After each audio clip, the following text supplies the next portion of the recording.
C'est une île des Caraïbes, au caractère et au relief puissant, dont les montagnes plongent à pic dans l'océan. Territoire indépendant depuis 1967, la Dominique a gardé une nature préservée. Si Christophe Colomb revenait aujourd'hui, c'est la seule île qu'il reconnaîtrait, dit-on. Pas moins de 9 volcans actifs font de l'île un territoire unique au monde pour son activité sismologique, où le sous-sol explosif se manifeste quotidiennement. Tu ne peux voir ça nulle part ailleurs dans le monde, sauf ici, à la Dominique, une des îles les plus sauvages des Caraïbes. La région est classée au patrimoine mondial de l'humanité. Ça sent le soufre. Tu le sens? La plage est très chaude. Si tu touches le sable là, c'est bouillant. Du nord au sud de l'île, des volcans qui ne sont pas entrés en éruption depuis plus de 1000 ans se font oublier par la population, qui sait pourtant qu'elle dort sur une bombe à retardement. En l'an 480, du temps des premiers Indiens Caraïbes, des éruptions avaient déjà recouvert des villages. Leurs descendants savent que la montagne peut se réveiller. C'est une représentation du volcan. Tu vois ici, le feu commence, on voit les huttes qui brûlent. Les habitants s'enfuient, ils sautent dans les canoës et tentent de s'échapper. Maintenant, le village est sous 4 mètres de sang. Il faut arrêter d'aller le surveiller et lui mettre des instruments en permanence dans le ventre pour l'énerver, en disant « je suis scientifique, je fais des tests à force, il va sauter ». Faut-il les étudier ou les surveiller de loin? Certains prêtent aux interventions des scientifiques des pouvoirs surnaturels. La Dominique doit se préparer à une éruption, sans savoir quand elle aura lieu, mais elle aura lieu. Les volcanologues sont formels. La capitale elle-même est installée sur une ancienne coulée volcanique. D'après les sismologues et les volcanologues, c'est l'endroit le plus probable pour une prochaine éruption.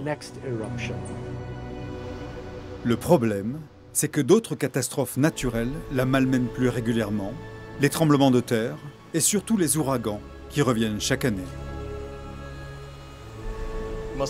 L'eau est montée jusque-là et entrée dans la maison et a tout emporté. On n'a jamais retrouvé le corps. Situé dans la partie la plus avancée dans l'océan de ce que l'on appelle l'arc des Petites Antilles, juste à la limite où les plaques tectoniques atlantiques et caribéennes se rencontrent, la Dominique est un paradis qui doit faire face aux colères de la nature.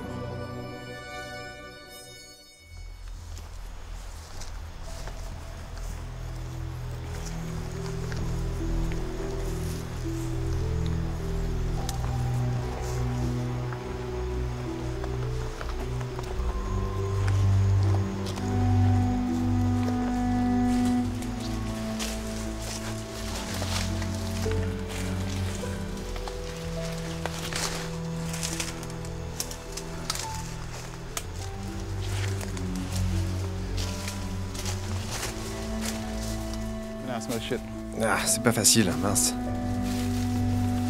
Oups. Fuck.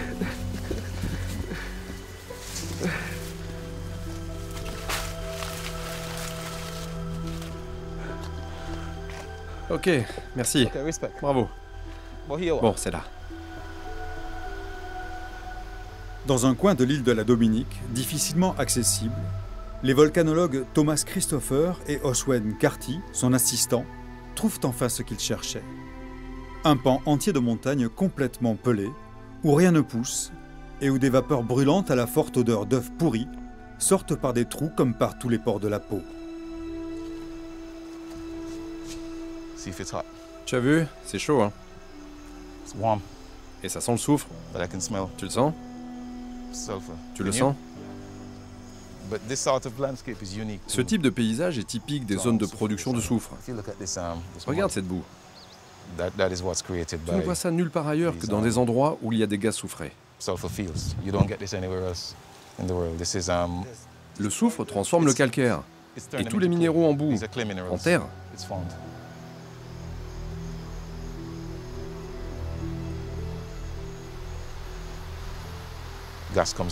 Les gaz proviennent des chambres magmatiques dans les grandes profondeurs. Et parce que les gaz se déplacent plus rapidement que le magma, on peut les voir comme un système préventif, comme un signal qui prévient que le magma arrive.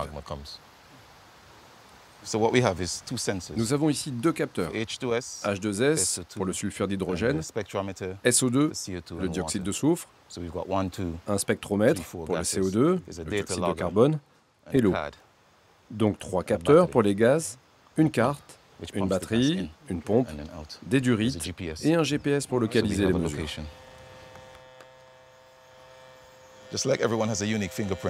Toutes les sources, toutes les émanations ont leur empreinte propre. Une sorte de signature gazeuse qu'il faut repérer. Si par exemple je repère que la part du dioxyde de soufre augmente, ça veut dire que les réservoirs profonds sont en train de se réactiver.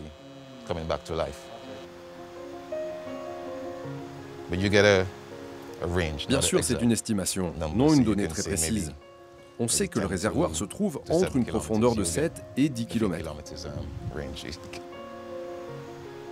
C'est la première fois que des volcanologues viennent ainsi mesurer les émanations gazeuses de l'île de la Dominique, pourtant réputée comme un des pays à la plus forte concentration de volcans au monde. Mais l'île n'a pas d'observatoire, ou n'a pas les moyens de s'en payer. Et les deux scientifiques viennent de Montserrat, une île voisine.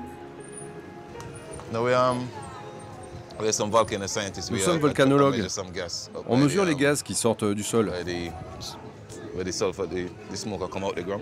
Le soufre en particulier, pour comprendre comment fonctionne le volcan.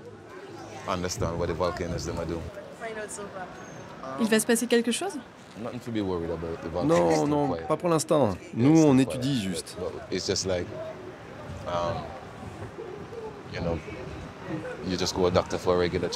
On fait des mesures, on le surveille.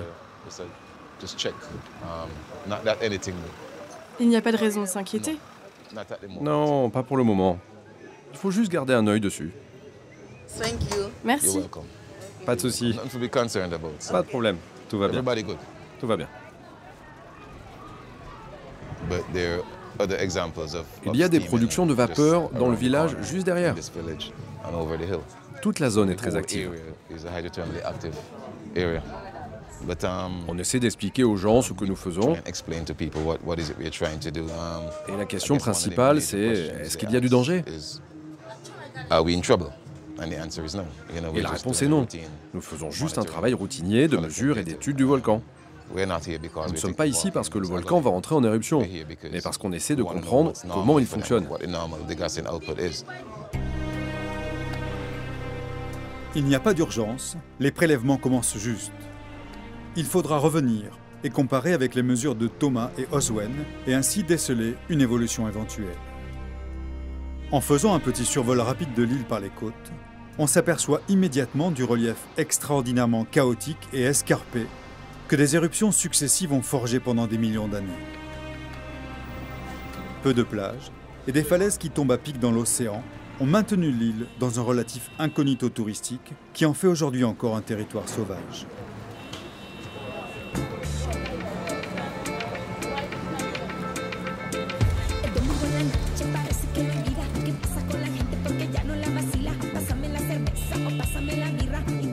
La capitale, Roseau, 30 000 habitants, s'est installée au bord de l'eau, sur une des rares terres à peu près planes de l'île, mais il ne faut pas s'y fier.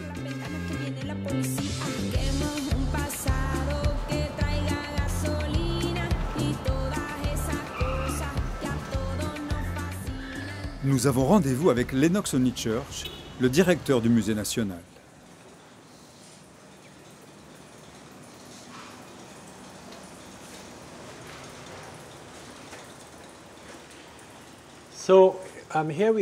Voilà une carte en 3 dimensions de l'île de la Dominique. On voit clairement la nature volcanique de l'île. Ici, c'est le Morne Diablotin, la chaîne de montagne la plus haute. On voit ici les coulées qui sont descendues vers la mer dans le nord-est de l'île et dans cette partie ici. La partie sud de l'île est la partie aujourd'hui la plus active du point de vue volcanique, la plus fragile. C'est ici qu'il y a la plus grande concentration de sommets volcaniques, 5 au total, jusque dans le sud de l'île. L'autre chose, c'est que la capitale, Roseau, est installée précisément sur une coulée pyroclastique. qui a été formé par des débris et des productions volcaniques. Toute la zone ici est très fragile, très volatile. Et Roseau est dans un endroit très dangereux. Historien, archéologue, Lennox a dû convoquer tous ses talents pour réussir à constituer des collections et établir une scénographie digne d'un musée national.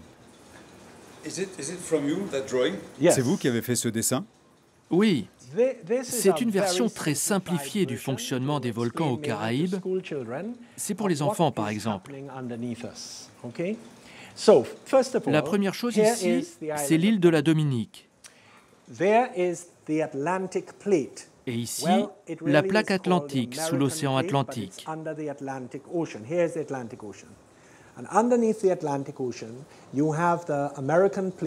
Et cette plaque s'extrude à partir du milieu de l'océan.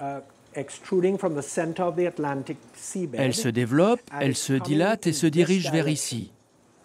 Elle rencontre la plaque caribéenne qui, elle, se déplace dans cette direction. La plaque atlantique part sous la plaque caribéenne, comme ça. Et la plaque caribéenne est poussée vers le haut. Quelle est la vitesse de ce déplacement? À peu près 1 cm par an. Aujourd'hui, nous avançons de 1 cm par an, l'un vers l'autre. Et ici, le magma sous l'écorce terrestre sous forme liquide et bouillante qui monte, traverse et c'est comme ça que l'éruption se produit. Ce qui est sûr, c'est qu'un jour, nous ne serons peut-être pas là. Mais un jour, c'est sûr, ça va sauter. Et au pied du volcan, il y a plus de 30 000 habitants dans une jolie ville et dans les banlieues alentours.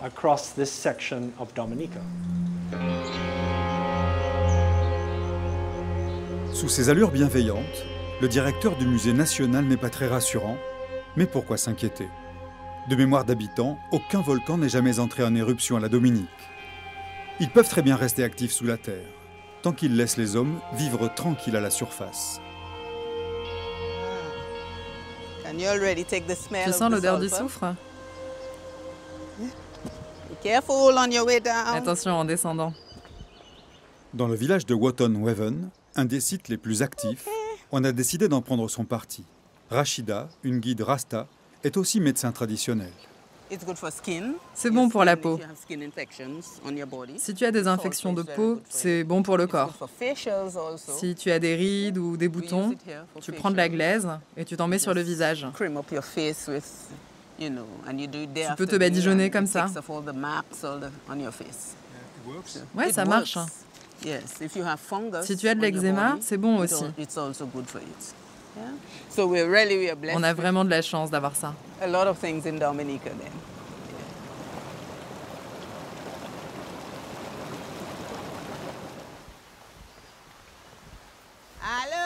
Hello. Je descends vous voir.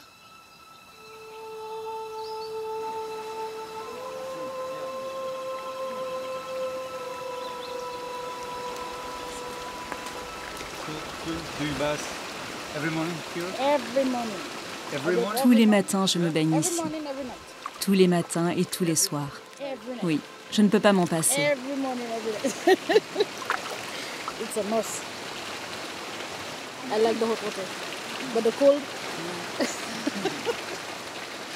Il y a de l'eau chaude et de l'eau froide. Moi, je préfère l'eau chaude. Normalement, les gens vont et viennent depuis le froid jusqu'au chaud et inversement. On a aussi une piscine de boue. Tu te plonges dedans, tu reviens à la douche et tu te replonges dans un bain.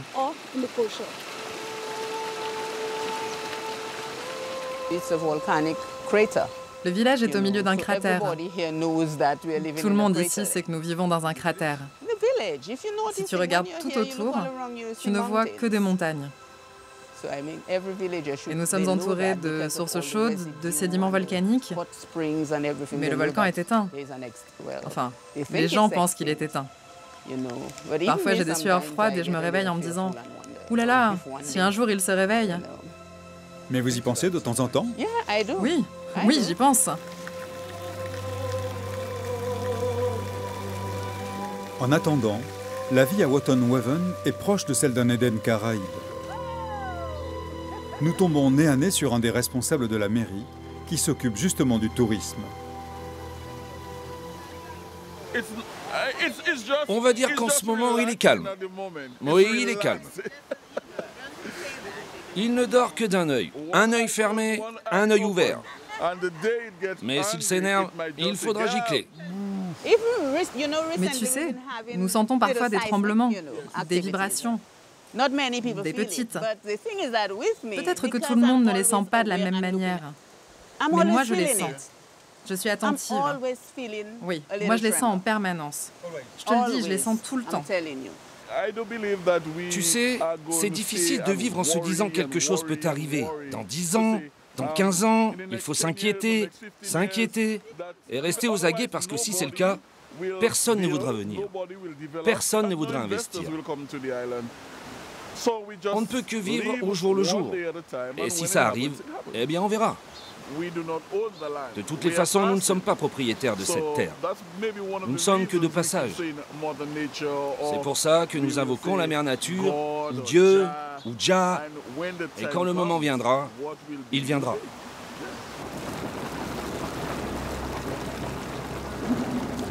C'est de l'eau bouillante. C'est dangereux, hein? Parce que si tu marches à côté, tu peux glisser ou rester coincé dans la boue. Et tu peux te brûler gravement. On va essayer de faire des mesures ici.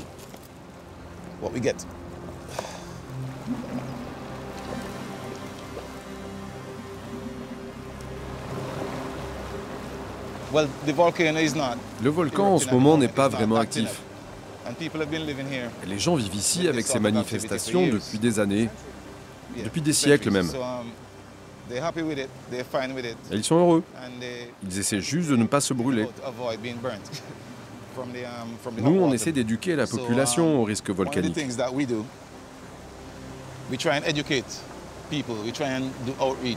On essaie de les mettre au courant de ce qui se passerait. Et on est aussi en contact avec le gouvernement afin qu'ils mettent en place un plan de protection de la population.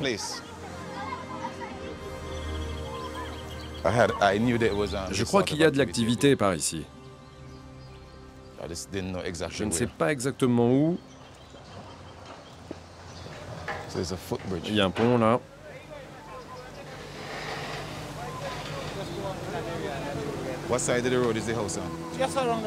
Il y en a un là-haut, juste derrière la colline. Ah ok, on va essayer de mesurer celui-là d'abord. L'autre est beaucoup plus gros. Plus gros que celui-là?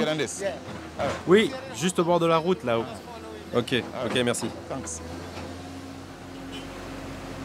Depuis plusieurs semaines, des ouvriers s'attellent à reconstruire le pont de Watonwaven, emporté par une crue causée par un ouragan. Le village est aujourd'hui presque coupé du reste de l'île, et Thomas continue de traquer les émanations gazeuses au milieu du chaos. Il y a des ouragans presque chaque année. Les gens ici sont habitués. Enfin, plus habitués aux ouragans qu'aux éruptions volcaniques. Forcément, les volcans n'entrent pas en éruption si souvent. Je pense que certaines personnes ne savent même pas qu'il s'agit d'une activité volcanique. Quelques-uns le savent. Je crois que la majeure partie de la population n'associe pas ces sources chaudes aux volcans. Ils ne savent juste pas d'où ça vient et ce qui en est la cause. Mais il est difficile de prédire quand ça va sauter. Mais ça va sauter? Dans le futur, oui. Pas forcément quand nous y serons encore. Pas forcément à l'échelle humaine. Tous ces systèmes sont très anciens. Ça peut durer des millénaires avant une autre éruption. Personne ne le verra si c'est le cas.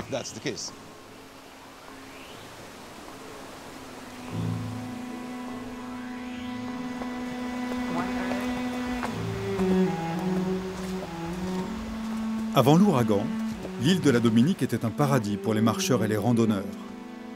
Des centaines de sentiers aux difficultés variables traversaient tout le territoire, mais aujourd'hui, nombre de ces sentiers ont disparu.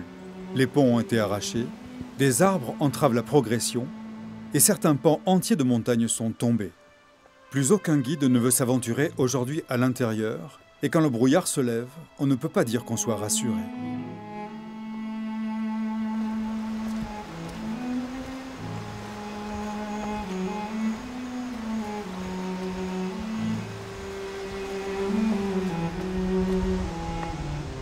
Seul Kewin, un jeune dont ce n'est pas le métier, accepte de nous accompagner. Si nous y arrivons, nous savons qu'au milieu de l'île, un paysage stupéfiant nous attend.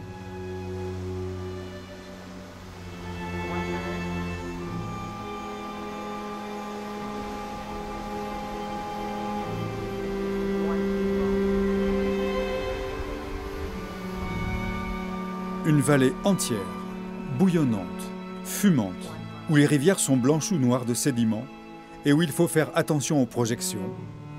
La vallée de la désolation.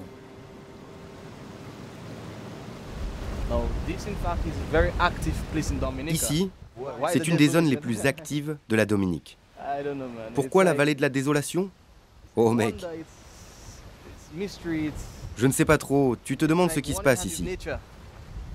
Il y a du mystère, il y a une activité incroyable, une vie, la vapeur, les bulles, l'odeur du soufre. C'est beau, non?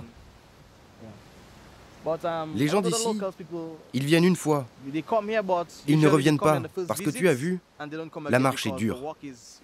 Ça a l'air facile, mais c'est hyper difficile. Pourquoi la vallée de la désolation? Quelle question. Après quelques heures supplémentaires de marche et d'escalade au milieu d'un paysage de plus en plus apocalyptique, nous y sommes enfin. L'antichambre de l'enfer, disent les habitants de l'île. Le Boiling Lake, une falaise au-dessus du vide et un immense tourbillon fumant qu'on aperçoit à peine à travers le rideau de vapeur.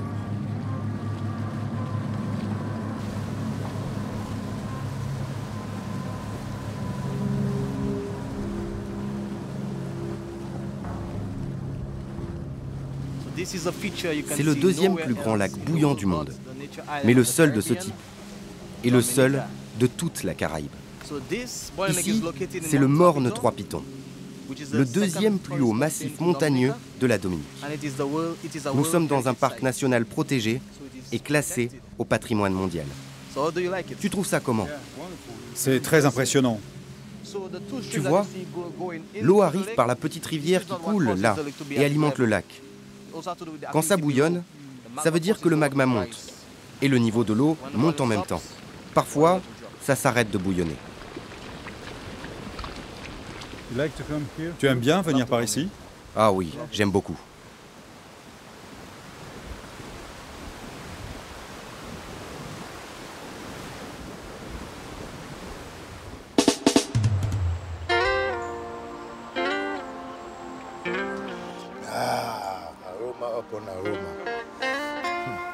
Ça, ça c'est du thym. Tu le mets dans la cuisine, tu assaisonnes la viande, le poisson, ce que tu veux. Ça a des vertus très puissantes. C'est bon pour les crampes, pour les rhumatismes. L'île de la Dominique est réputée pour son importante population de Rasta qui occupe tous les postes jusqu'au gouvernement. Le vieux Moses est un spécialiste des plantes, des herbes médicinales. On vient chez lui pour se soigner, pour apprendre à cuisiner. Toutes ces herbes, toutes ces plantes sont bienfaitrices, sont médicinales. Dieu nous a mis dans un jardin pour que nous puissions nous soigner. Et il nous a dit, prenez soin de votre jardin. Il est à toi, c'est pour ta vie, c'est pour ta santé. On vient aussi pour l'écouter, car Moses est d'une profonde spiritualité. Tiens, allons voir la rivière. C'est la nature. Ça, c'est la nature. C'est la White River, la rivière blanche. Elle n'est pas claire, On ne peut pas voir à travers, elle est opaque, parce qu'elle descend directement du Boiling Lake, là-haut,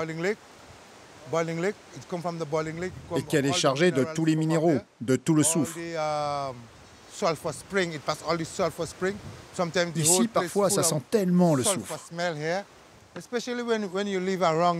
Tu sais, quand tu vis ici, parfois tu sens comme une énergie positive. Comme si tu n'étais pas tout seul. Tu as de la compagnie, il y a une présence.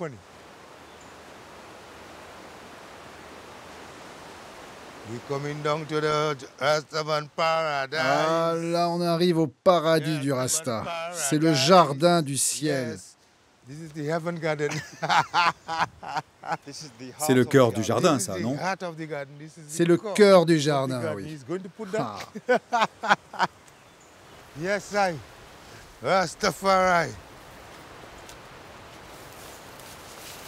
Le vieux Moses boite. Un ancien souvenir de lutte contre les policiers dans les années 80, quand une crise politique majeure opposa les Rastas au gouvernement. Moses prit une balle dans la jambe et décida de se retirer en pleine nature.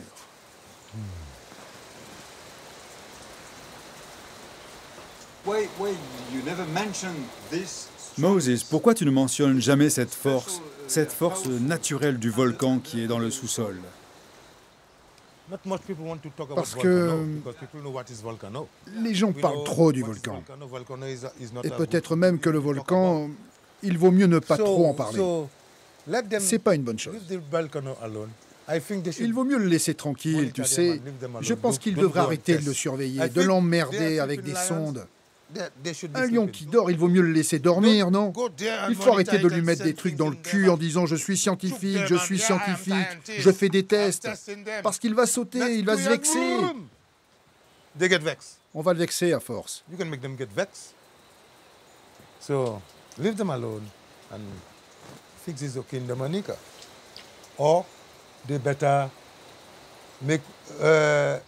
Et en plus, s'il y a une éruption, on va où?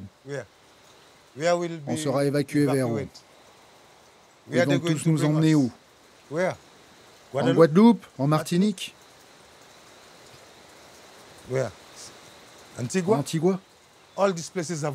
Mais tous ces endroits sont volcaniques aussi. Et peut-être même qu'ils vont tous sauter en même temps. Mais tu sais, si c'est le cas, c'est que nous ne sommes pas au bon endroit. Tu sais, on nous a emmenés ici. On nous a emmenés ici, ces enfoirés d'esclavagistes, pour qu'on travaille dans leurs plantations. La canne à sucre, la noix de coco, la vanille, le tabac. Tout ça, c'est fini. C'est fini. Maintenant que c'est fini, ils devraient nous ramener en Afrique.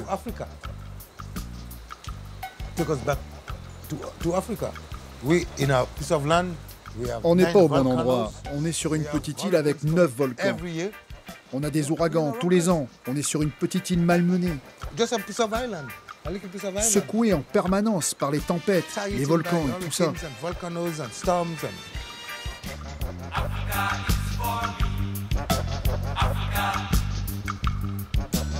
C'est le grand mythe du retour à la mère patrie qui unifie le mouvement Rastafari. Moses ne retournera probablement jamais sur les côtes d'Afrique et nous avons besoin de temps en temps de la conscience aiguë de certains hommes qui peuvent passer de la volcanologie à la traite des esclaves dans la même mélopée. Nous retournons de l'autre côté de l'île, voir notre ami Lennox, qui lui aussi fut une victime de la même guerre civile. Son propre père fut tué par un Rasta, et ces émeutes ont laissé de profondes cicatrices dans la société dominicaine, mais nous ne sommes pas venus pour aborder ces questions. Ici, on est sur la côte nord de la Dominique, juste en face de Marie-Galante, de la Guadeloupe et les Saintes.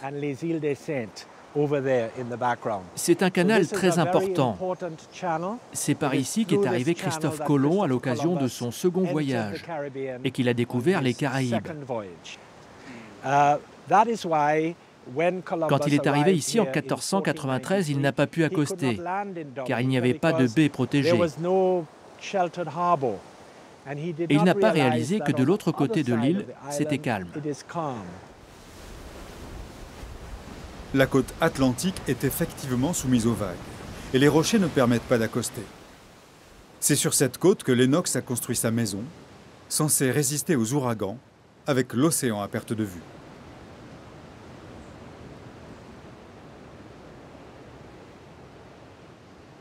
Des objets, des peintures et des livres indiquent l'intérieur d'un honnête homme qui s'intéresse à de multiples sujets.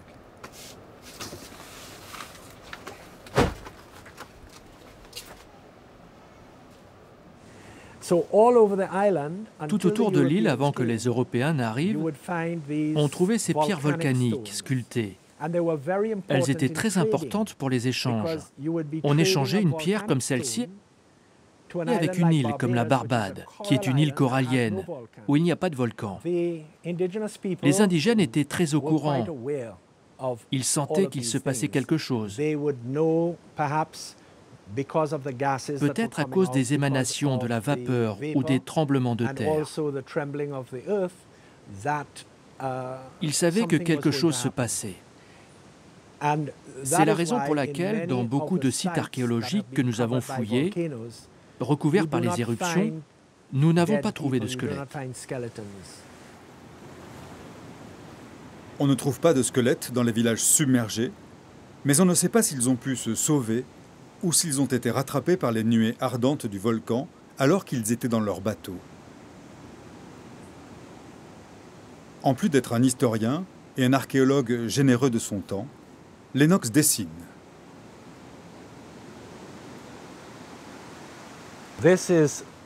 C'est en l'an 450. Il y a un groupe de gens, ils habitent à l'emplacement du village de Soufrière aujourd'hui, dans le sud de l'île.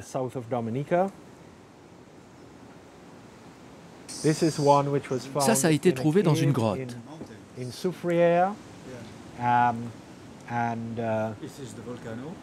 C'est une représentation du volcan. Tu sais, les Indiens Caraïbes qui venaient d'Amérique du Sud, du delta de l'Orénoque, c'était plat, il n'y avait pas d'activité volcanique. Et quand ils sont arrivés, ils se sont rendus compte que ces îles étaient vivantes, qu'il y avait quelque chose en dessous, un esprit qui soufflait et qui sortait violemment parfois. Une pierre trigonolite, c'est-à-dire une pierre à 3 branches, appelée aussi un zémi, représentant l'esprit du volcan sculpté par les anciens Caraïbes. Contrairement à ce que beaucoup pensent à la Dominique, il y aurait donc une mémoire des hommes, mais une mémoire bien plus ancienne que celle des premiers Européens et des esclaves, arrivés seulement à partir du XVIe siècle. Là, c'est le début. Les premiers signes d'une activité volcanique qui reprend, qui grossit et grossit. Apparemment, ils ont eu le temps de s'échapper avant que la nuée ardente n'arrive. Le feu commence, les huttes brûlent, les gens s'enfuient, ils sautent dans les pirogues. Ils s'échappent avec ce qu'ils ont de plus précieux. Mais ils laissent beaucoup d'objets derrière eux, dans les huttes. On trouve dans les fouilles des récipients avec des fruits encore à l'intérieur.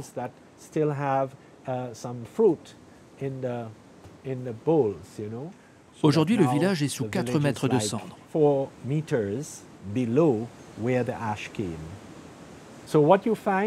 Ce qu'on trouve dans les fouilles de toutes les Caraïbes, c'est une couche d'habitat recouverte par une coulée volcanique. Les gens se réinstallent. Il y a une nouvelle occupation humaine, une nouvelle coulée pyroclastique recouvre l'endroit. Un nouveau groupe revient, qui est à nouveau détruit. Et il y a parfois 3 populations successives qui ont vécu au même endroit.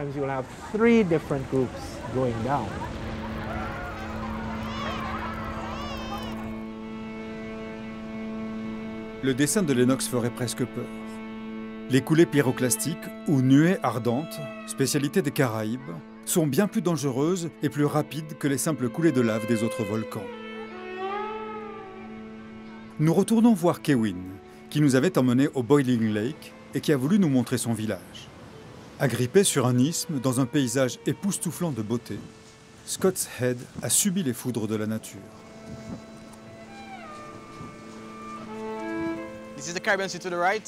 À droite, c'est la mer des Caraïbes. À gauche, c'est l'océan Atlantique. Ici, c'est l'Atlantique. C'est juste à côté. Aujourd'hui, il y a pas mal de vent. Et il y a des vagues des deux côtés. Mais d'habitude, c'est l'océan qui est toujours agité. Et de ce côté, c'est toujours calme. À l'occasion des ouragans, c'est du côté Caraïbe que vient le vent.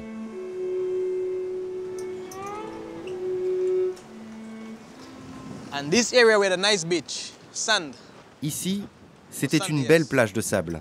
Oui, du sable.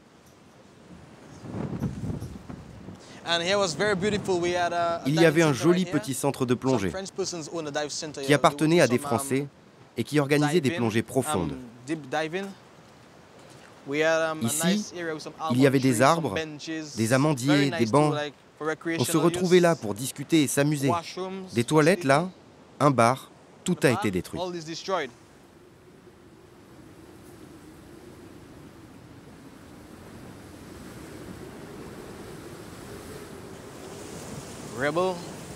Le niveau de l'eau était là, à cette hauteur. Toutes ces maisons ont été poussées, empilées vers là. Ma maison a tenu parce qu'elle était construite en parpaing. C'est la seule maison qui a résisté et qui a tenu les autres maisons. S'il n'avait pas été là, tout aurait été dégagé vers la mer derrière.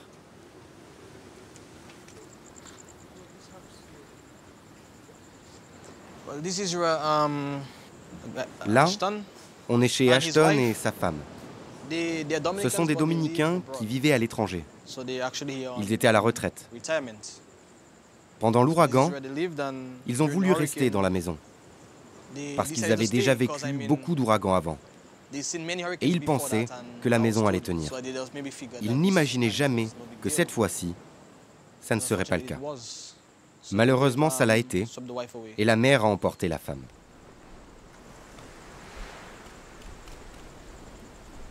Les wagons tout cassés sont entrés dans la maison et ont emporté la femme. On n'a jamais retrouvé le corps.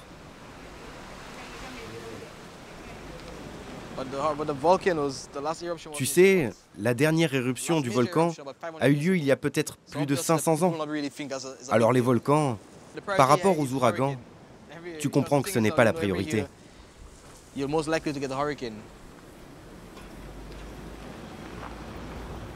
On comprend, Kewin, on comprend. Le village de Scott's Head attend toujours les aides un an après le passage de Maria. Elles ne viendront peut-être jamais. Juste à côté, dans l'église de la Soufrière, ce ne sont pas les vitraux arrachés qui vont empêcher la messe de se dérouler. Ceux qui suivent le Seigneur n'ont-ils pas fait vœu de pauvreté? Le curé a accueilli l'ouragan comme un signe, comme un cadeau de Dieu. Comment ne pas se raccrocher à ses croyances, à son fatalisme? La vie continue, mon frère.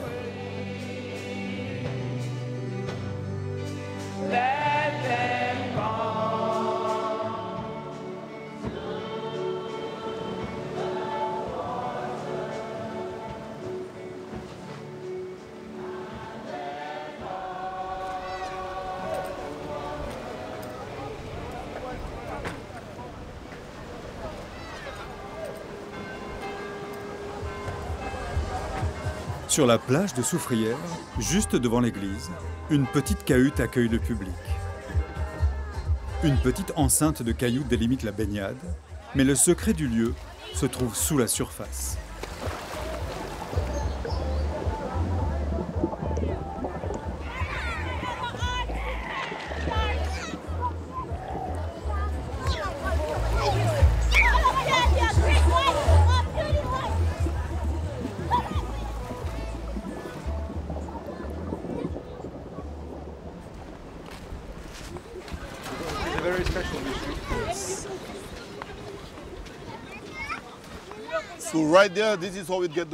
Regarde, c'est ici Bubble Beach, ou la plage des bulles.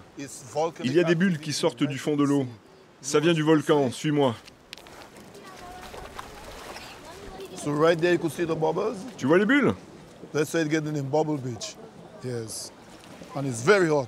C'est très chaud. Spécialement ici, c'est bouillant. Les gens viennent ici et passent un bon moment. Ça fait du bien. Si tu as des douleurs, des maladies, tu t'allonges là et ça va mieux. Et ça marche?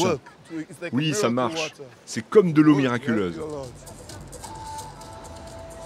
Ici, tout le monde l'appelle Mr. Bubble ou Monsieur Bulle et personne ne connaît son vrai nom. Personne ne sait non plus que ces émanations gazeuses, au milieu desquelles tout le monde joue innocemment, pourraient à force fragiliser le sous-sol déjà très instable. À terre comme en mer, les manifestations d'une activité volcanique assidue ne découragent pas la population et l'île est si belle.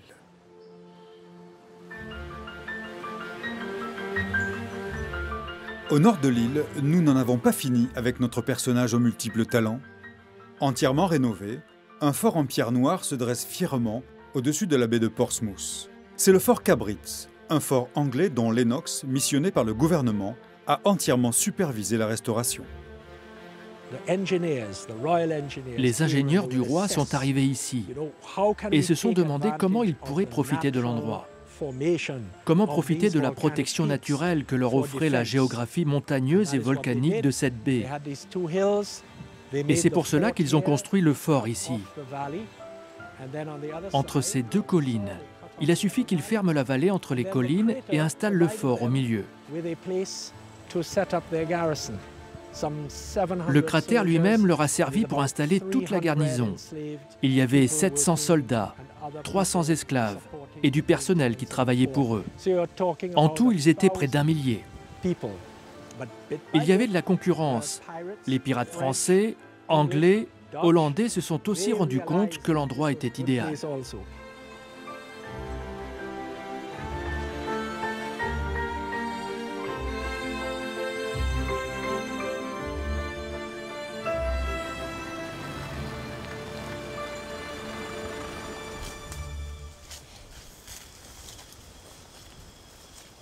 Derrière la partie rénovée, il reste encore d'incroyables ruines dont Lennox nous fait l'honneur de la visite.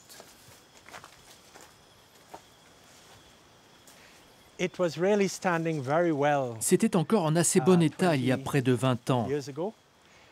Mais les ouragans, en particulier Maria, ont fait tomber des branches et cassé des fenêtres.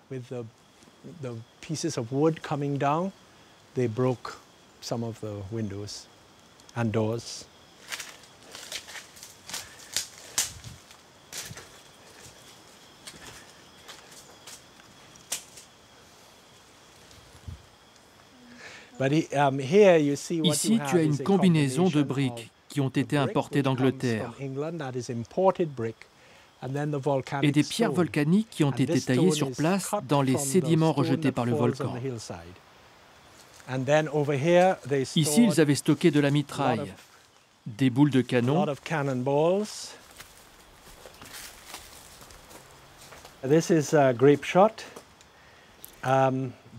ce sont des billes d'acier importées d'Angleterre dont ils bourraient la gueule des canons et qu'ils envoyaient vers les bateaux ennemis. Les billes se dispersaient en l'air et retombaient en déchirant les voiles. Les voiles des bateaux français, vous voulez dire? Oui, les bateaux français.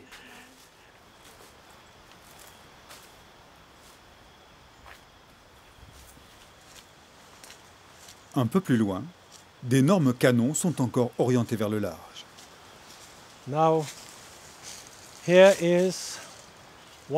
Et ici, c'est un des canons. Le sol est un peu descendu. Les canons étaient pointés vers le canal, vers les îles françaises, la Guadeloupe et les Saintes. Il y a eu ici une bataille navale fameuse en 1782, la bataille de la Dominique, ou la bataille des Saintes pour les Anglais. C'est la plus grande bataille navale de l'histoire des Caraïbes entre les Français et les Anglais.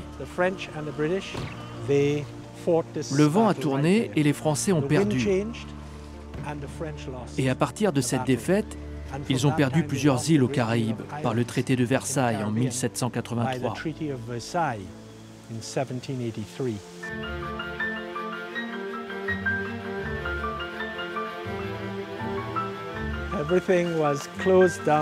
Tout fut fini en juillet 1854 et le fort fut fermé, car l'esclavage était terminé, le commerce du sucre décliné et les Français et les Anglais n'étaient plus ennemis. Ils étaient même devenus alliés à l'occasion de la guerre de Crimée, en Russie. Il n'y avait plus besoin d'une installation pareille, de toutes ces fortifications. Ils ont juste fermé, abandonné l'endroit et l'ont rendu à la forêt. Et c'est ainsi qu'on a récupéré le fort dans les années 80, presque 160 ans après sa construction. Et aujourd'hui, c'est devenu un parc national depuis 1986.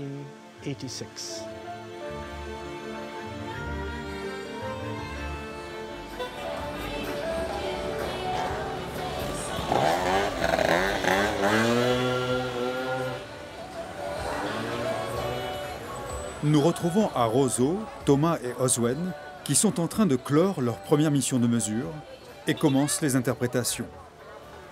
Il y a tellement d'endroits où l'activité volcanique est visible qu'il faudra revenir et revenir encore. Thomas et Oswen sont devenus volcanologues parce que la nature en a décidé ainsi. Et ils connaissent les colères dont elle est capable. Il y a eu une éruption chez moi à Montserrat en 1995. C'est peut-être ce qui a décidé de ma vocation. Et tu as perdu ta maison? Oui, en 2008, la maison a été définitivement recouverte. Toute la ville où je suis né a été submergée par un volcan. J'avais 1 an. Ce qui m'intéresse, c'est de comprendre les processus et comment c'est arrivé. Notre boulot consiste à dire, OK, si le volcan entre en éruption, cet endroit sera impacté.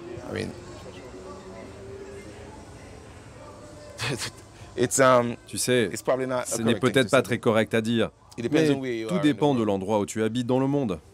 Et le prix de ta vie sera différent face à une éruption. Tout dépend de l'argent que ton gouvernement est prêt à mettre pour protéger ta vie. Enfin, il s'agit plutôt de ce que le gouvernement peut mettre, et pas tant ce qu'il veut mettre. Et le problème aux Caraïbes, c'est que nous n'avons pas cet argent. Peut-être aussi que si tu as la mémoire de ce qui s'est passé, tu vas te sentir davantage concerné.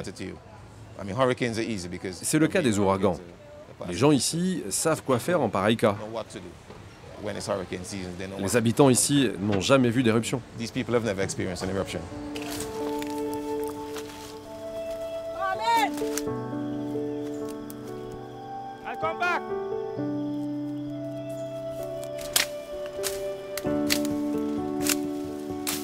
La Dominique est la seule île avec Cuba où subsiste encore un peuple.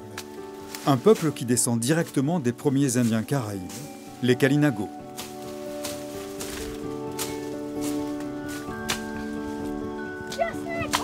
Eh mais il y a un serpent là! T'inquiète, c'est juste un boa.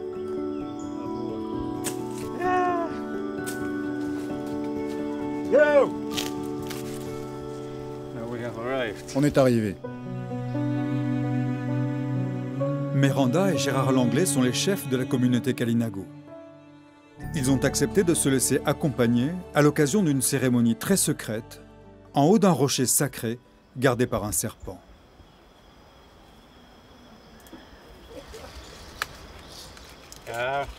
Alors qu'ils préparent leur cérémonie, est sortie d'un sac la fameuse pierre à 3 pointes, ou Zemi, une sculpture magique, l'esprit du volcan. Une pièce extrêmement rare, dont on pensait qu'elle n'existait plus que dans quelques musées, que le chef entoure de toute sa protection. C'est la pièce la plus importante de leur culture. O great and mighty spirit, we pour this special ceremonial drink, O great and mighty one, from the top of the mountain down to the valleys below. Une prière demande à l'esprit des profondeurs d'épargner la population. Nous avons une chance extraordinaire.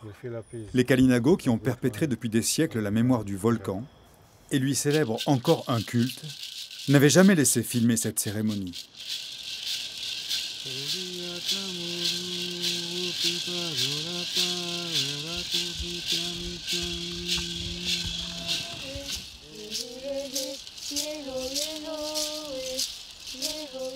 La Dominique bouillonne, souffle, respire. Sous la surface de la Terre, elle est vivante. C'est l'esprit du volcan qui peut-être n'accepte de rester apaisé que parce qu'un petit peuple ne l'a pas oublié et continue de l'honorer.